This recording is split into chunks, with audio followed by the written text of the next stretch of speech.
So ప్రభుత్వం గౌరవ ముఖ్యమంత్రి గారు ఉప ముఖ్యమంత్రి గారు సహచార మంత్రులందరం కూడా ఈరోజు ఆర్టీసీ కార్మికులకు విజ్ఞప్తి చేస్తా ఉన్నాం.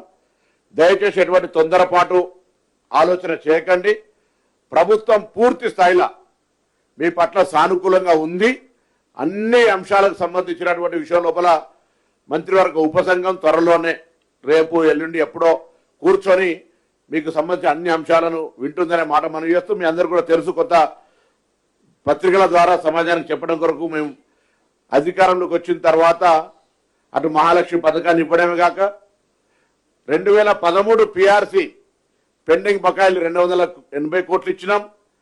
2017 పిఆర్సీని ఇవ్వడంతో పాటుగా కారుణ్య నియామకాలు కావచ్చు, లేదా డిస్మిస్డ్ ఉద్యోగాలకు సంబంధించి కావచ్చు, కొత్త ఉద్యోగాలు కావచ్చు, కొత్త బస్సులు కొనుగోలు చేయడం కావచ్చు, ఇన్ఫ్రాస్ట్రక్చర్ డెవలప్మెంట్ చేయడం కావచ్చు, అన్ని రకాల ఆర్టీసీ కార్మికులకు సంబంధించి పూర్తిగా సామరస్యంగా ఉన్నాం. మొన్న ఈ మధ్యలో మేనేజింగ్ డైరెక్టర్ గారు మేము మాట్లాడినప్పుడు కూడా కొంత యాజమాన్యం తరఫున కింది స్థాయిలో కొంత అధికారుల దగ్గర కొంచెం సమస్యలు ఉన్నాయంటే వాటిని కూడా తీసేసి ఎలక్ట్రికల్ బస్సులు వస్తుంటే ఉద్యోగ భద్రతకు సమస్య అనేటువంటి ఒక అపోహ సృష్టించిన సందర్భంలో కూడా అనేక సందర్భంలో ఒక్క ఉద్యోగం కూడా ఈ ప్రభుత్వం తీసేసే పరిస్థితి లేదు, తీయదు అనే మాట కూడా స్పష్టంగా చేసినాం.